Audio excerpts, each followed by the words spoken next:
अर्थ पर जीवन समुद्रों, नदियों और बारिश पर डिपेंड करता है। पर क्या हमारा ब्लू प्लैनेट अनूठा है या यूनिवर्स ने इसके जैसी कई और अनगिनत पानी से भरी दुनियाएं बनाई थी? अगर हमने अर्थ के पहले समुद्रों के सीक्रेट्स को जान लिया तो हम एलियन लाइफ के सीक्रेट्स को भी जान लेंगे।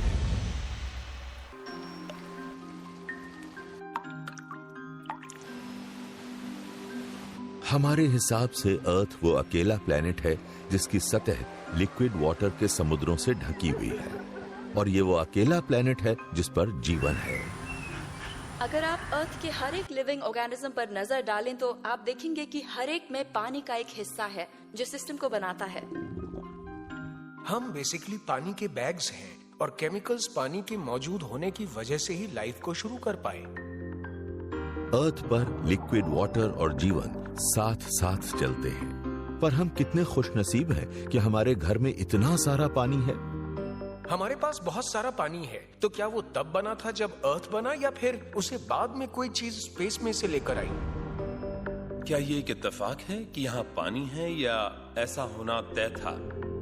साइंटिस्ट्स ने अर्थ के पानी के ओरिजिन को ढूंढने की बहुत कोशिश की है, और जो उन्हें मिला है वो हैरान करने वाला है। हमारे प्लेनेट पर पानी होना ही नहीं चाहिए था। वो जगह जहाँ अर्थ अभी है काफी सूखी लगती है, तो अगर शुरू में अर्थ एक नए बने गर्म स्टार के पास का एक ड्राई रॉक था, फिर उस पर पानी कहाँ से आ गया? जहाँ संभावनाएं हैं वहाँ समस्याएं तो हैं ही। हम उन समस्याओं को हल करना चाहते हैं। अर्थ के पानी के एग्जैक्ट सोर्स को ट्रेस करना बहुत ज्यादा मुश्किल काम है।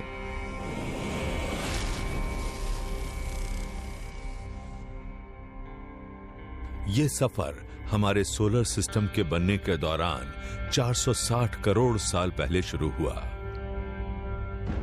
स्पेस में गैस और धूल का एक बहुत बड़ा बादल था। इस क्लाउड के अंदर हाइड्रोजन और ऑक्सीजन के एटम्स बने। जैसा कि हर सोलर सिस्टम में होता है, हाइड्रोजन एटम्स सबसे पुराने हैं। वो बिग बैंग के कुछ हजार साल बाद बने थे, जब नया यूनिवर्स ठंडा होने लगा था। यूनिवर्स की शुरुआत में वहां पर आप कह सकते हैं एक प्राइमोर्डियल फायरबॉल थी, जिसमें यूनिवर्स एक प्लाज्मा था लगभग 3,70,000 सालों तक। उसके बाद यूनिवर्स न्यूट्रल होने लगा, और इसका मतलब यह होता है कि अब इलेक्ट्रोमैग्नेटिक फोर्स की वजह से इलेक्ट्रॉन्स और प्रोटॉन्स साथ में जुड़कर एटम्स बनने लगे, और इस तरह जो यूनिवर्स पहले प्लाज्मा से भरा था वो ज्यादातर हाइड्रोजन गैस से भर गया। और फिर हाइड्रोजन ने खुद ही ऑक्सीजन को क्रिएट किया। ऑक्सीजन एटम्स यूनिवर्स में बहुत ज्यादा पाए जाते हैं। हाइड्रोजन एटम्स यूनिवर्स में सबसे ज्यादा पाए जाते हैं, तो इनके मिलने से जो भी बनेगा बहुत सारा बनेगा। अगले कई लाख सालों में ये बेहद रिएक्टिव एटम्स आपस में जुड़े और H2O यानी पानी बन गया। वाटर काफी सिंपल मॉलिक्यूल होता है। वो 2 हाइड्रोजन और 1 ऑक्सीजन से बनता है। ये नया बना पानी गैस क्लाउड के अंदर डस्ट ग्रेन्स से चिपक जाता है, जिससे धीरे धीरे आइस के क्रिस्टल्स बन जाते हैं। आखिर में वो आइसी डस्टी क्लाउड इतना घना हो जाता है कि ग्रेविटी से कोलैप्स हो जाता है।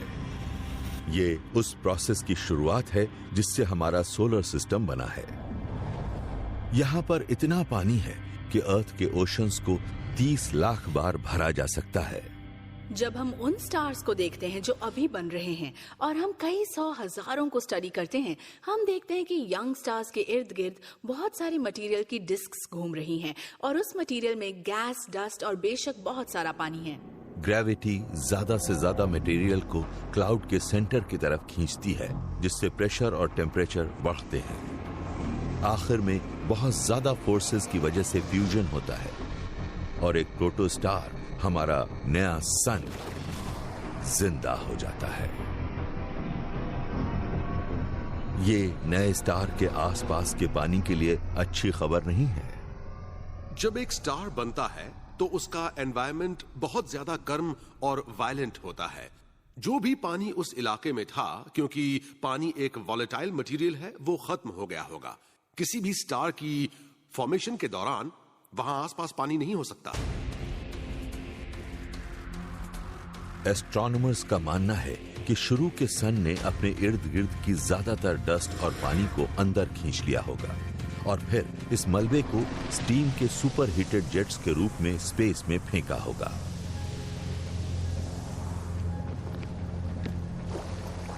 अर्थ की सबसे ज्यादा वोल्केनिक जगहों पर इसी तरह की एक प्रोसेस गर्म पानी को हवा में उछालती है।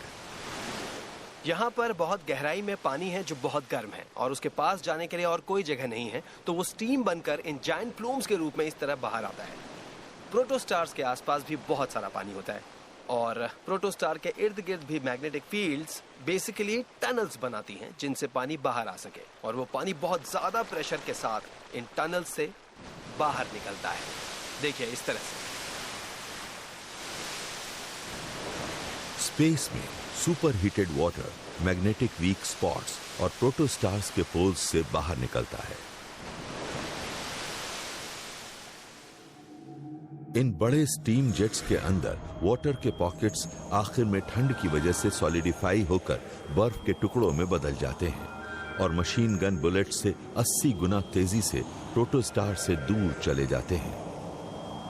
हमारे यंग सोलर सिस्टम के साथ क्या सच में यही हुआ था?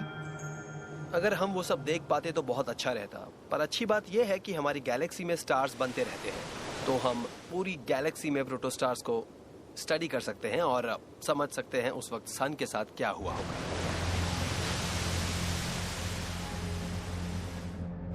सन 2011 में एस्ट्रोनॉमर्स ने सन जैसे एक स्टार को बनते हुए देखा। उनके टेलीस्कोप्स ने दिखाया कि वहां गैस की एक सेंट्रल बॉल अपने इर्द गिर्द मौजूद क्लाउड से मैटर को अंदर खींच रही है और फिर 1 करोड़ अमेज़न नदियों जितने पानी को ब्लास्ट कर रही है। हमारे सोलर सिस्टम के बनते वक्त भी शायद इसी तरह की प्रोसेस से ज्यादातर पानी निकला होगा। सन के मैच्योर होने के साथ वो जेट सूख गए और बचे हुए पानी पर एक नया खतरा मंडराने लगा।